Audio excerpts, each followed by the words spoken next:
Una grande amarezza, sono rimasta basita dal video che ho visto, perché questo è un luogo sacro, ma sacro sotto vari punti di vista. È un luogo sacro dal punto di vista religioso, è sacro dal punto di vista storico, artistico, architettonico, ma soprattutto civile. Un luogo unico ma dai tanti significati, il cui progetto fu donato alla comunità dallo stesso Canova. La posa della prima pietra nel luglio del 1819, allora un intero territorio si mobilitò per costruirlo. Storia dell'arte, storia di vita anche collettiva che evidentemente qualcuno la sera del 29 settembre ha ignorato. Mi spiace poi pensare che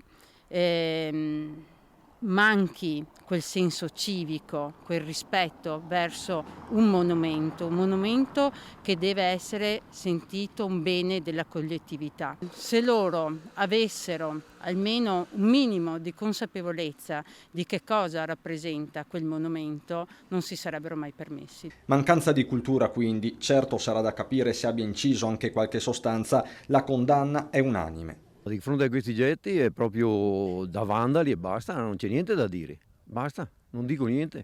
Cosa vuoi fare? I giovani sono così, la sera bevono e fanno di tutto e poi fanno queste cazzate qua. Dipende anche dai genitori, secondo me. Troppo, ci danno troppo, 18 anni la macchina, moto, motorini.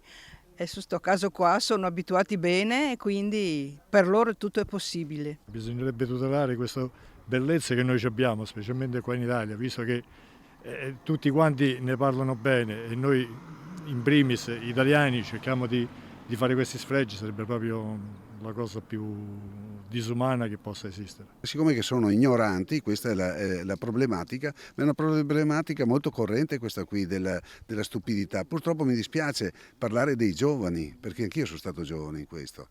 Abbiamo fatto anche noi delle stupidaggini, però queste cose qua sono cose al limite della decenza.